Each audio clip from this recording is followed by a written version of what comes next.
Hi everybody, welcome back to the fever dream that is 1-Bit Fever Dreams. This video kicks off a series on my personal retro setup at home. Today is about a mini collection of Midi gear that I have. I'm gonna show you a variety of devices, what my use cases for all of it is, and perhaps inspire you to hunt for similar gear. The good thing about this video, hopefully, is that it might teach you intro-level things about Midi and how it encroaches into classic computing. The more you understand about Midi, the more it can serve you for both your modern and retro music needs. Midi stands for the Music Instrument Digital Interface and was kind of a pricey but achievable option for would-be semi-pro and pro musicians that wanted to control their stuff with computers starting in the 80s or so. Mostly synths at first, but then came so many more sound modules and every instrument under the sun afterwards. Midi is a protocol specification that models every detail about note pitch, effect, and everything for a piece of music. For the retro computer enthusiasts, Midi played a great part right in the thick of that 80s and 90s era and provided surprisingly high-end musicality for computer games that supported it. The first use case is to be able to run the special optional soundtrack in some games to give you that great synth-like sound.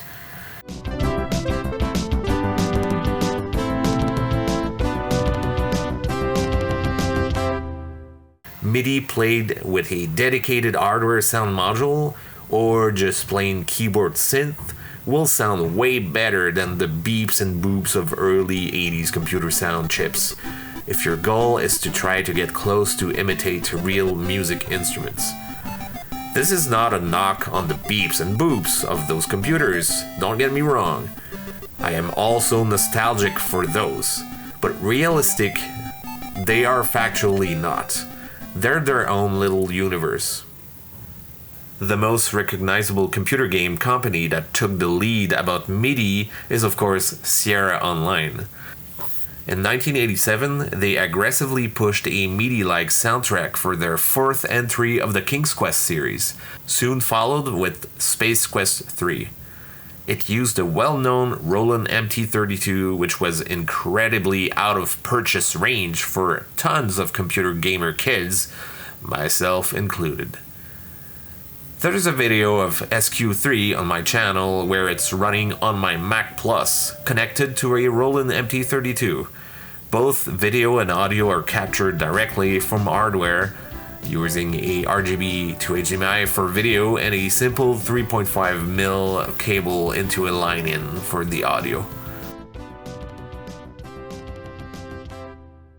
The second use case is obviously music production, as in sequencing and composing.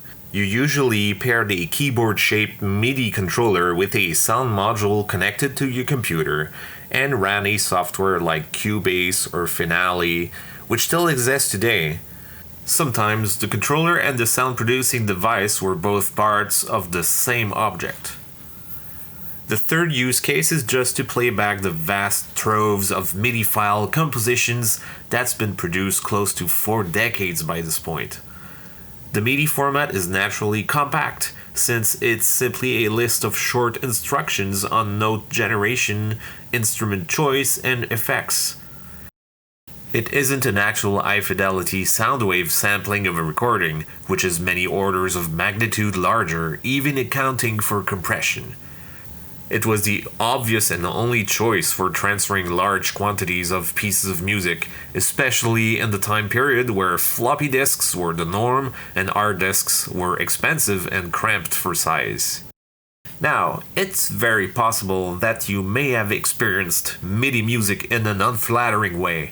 For those of us who had normal budgets for computing in the 80s, all the way to the 2000s, Midi playback was often provided by less than ideal methods. Most people on the IBM-compatible /DOS or Windows PC side are keenly familiar with FM synth provided by their Sound Blaster or AdLib sound cards.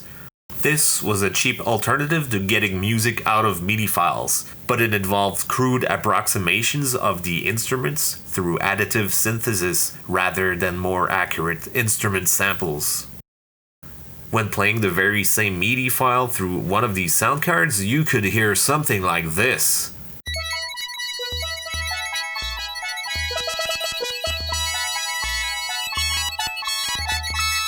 While on quote-unquote real MIDI devices, it could sound like this.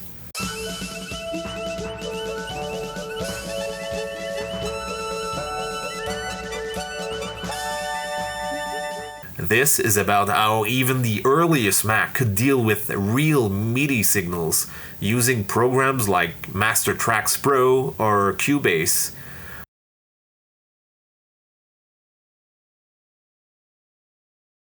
All you needed was a simple serial interface box equipped with a MIDI out and possibly a MIDI in.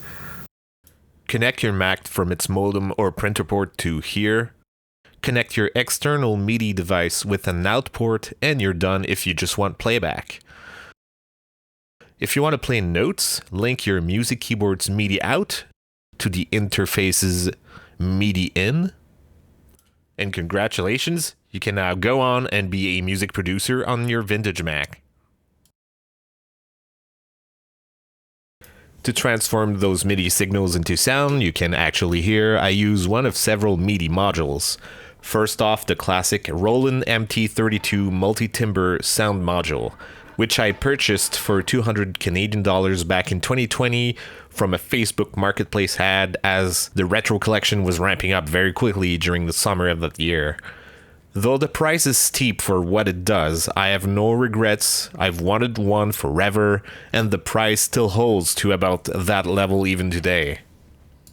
Next one is a purchase from Yahoo Auctions Japan through an intermediate broker called Bach, which allows foreigners who don't speak Japanese to contact the auction sellers, get, repackage, and ship items to you internationally for an acceptable fee. There are tons of these general MIDI modules, and it makes sense, seeing as a majority of them were made from that country. This is the Roland Sound Canvas 88ST I got for around $70 Canadian, and this is my favorite box of all the choices I have. This one is from a local Facebook marketplace ad for something like $30 Canadian. I had no idea this existed. No one in the retro computing world refers to it. I was intrigued enough to try it out. It's another general MIDI compliant module, the Kawai GMega LX. Last but not least, this might be interesting if you have trouble finding a MIDI module. You can make your own Raspberry Pi hat or purchase an already completed solution. It's the MT-32 Pi project. It runs the Munt emulation on the Pi and can output both a very decent rendition of MT-32 and the general MIDI successor that followed it. With the push of a button, you can go into sound font mode and get a good imitation of the sound canvas and other devices. This is a good way to get an all-in-one device that replaces several real boxes that are getting harder and harder to hunt for in the wild. I made my own here since it was a neat soldering project for me. As you can see, my goal is to tie it up together in a neat little box, but I haven't finished that part of the project yet. Now is a good time to talk about a problem that I had to solve, which is how to gracefully connect everything together with this amount of gear. My small stack of MIDI modules sit on some shelves above my desk for easy access. If I'm to connect only one module at a time, I don't really like poking behind those boxes all the time, and it doesn't help that the DIN 5 connector end of a MIDI cable is chunky and requires some force to plug in and out. I also have to think about the audio out part of the equation, and this might be a standard 3.5mm audio cable or a pair of RCA stereo wires. Annoyingly, the MT-32 is a pair of 6.35mm stereo outputs, so I'm forced to use a pair of these adapters. So this is the connection map, which is my ideal scenario if I want to compose music in Cubase. My main input is my full-length 88 keys M audio controller. The serial interface is used as a center node, and my sound canvas receives MIDI commands and produces the sound. If I want to simplify the controller a bit or play from my lap, I can plug in my keytar from the Rock Band 3 video game thanks to its Midi out socket. By the way, it is a nice and cheap entry to getting a very capable Midi controller. They are relatively cheap to buy on eBay or in classified ads, as in the game is old enough by now that its players have lost interest and are looking to offload their gear. If I had nothing right now, I'd go for that. Even the Pro guitar with 102 fret buttons has a standard MIDI out socket, but that thing is quite harder to get and I don't recommend it for this purpose. Last but not least, a third controller that I often use is from my IBM compatible vintage 486 Intel PC, which has a ton of games between 1987 and 1996. It outputs MIDI signals out of a pin from the joystick port, and it needs access to my MIDI modules as well. So how do I avoid constant plug-in and replugging of all of this gear? One way would be to daisy chain my MIDI modules together using a leading device as the MIDI in entry point. I would then follow it up by plugging its through port, which is a specialized out port that only copies what it got from the in port and sends it to the next device. It usually doesn't send internal MIDI messages that it would have produced itself. From device number 1 through to device number 2 in, you'd repeat the pattern and run a last cable from device number 2 through to device number 3 in. This way, all 3 boxes receive the original MIDI source's messages and all react to it however they want. The problem with this standard approach is that sometimes you have to keep all elements in the chain powered on, which is not ideal for me as I already have too much stuff going on power-wise under my office desk. Behold. So I have designed my own little perf board circuit using double pole, quadruple throw switch thingies where I'm able to pair only one MIDI source with only one MIDI destination at a time. I'll make a more detailed video about my design this summer. As you can see, this DIY object is also in need of a case, but the switches themselves act as an outline for the structure and play a part in its stability. Keeping this in mind, we're back to the drawing board. Let's connect 3 MIDI sources to the switch on one side like so. We can even dedicate the full 88 keys controller to the interface so it makes it a little easier to compose on the Macintosh. And then we complete the picture with the 3 possible MIDI destinations in order to produce the actual sounds.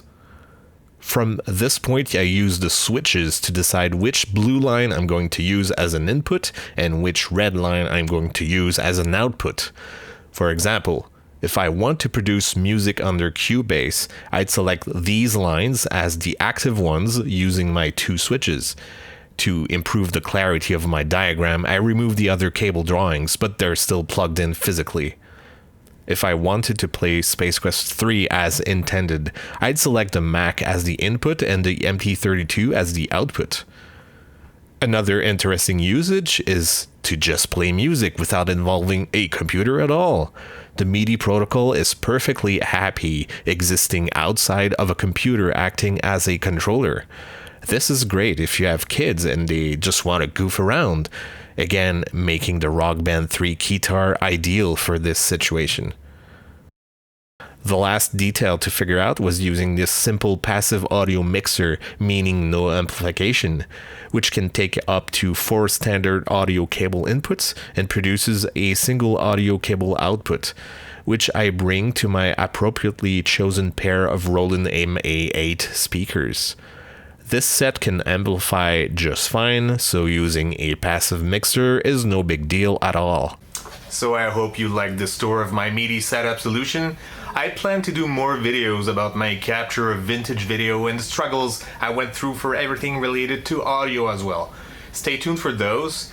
Don't be shy in the comments and let me know if any of this helped you and if you have done anything differently. We can learn from each other. Take care and I'll see you in the next one.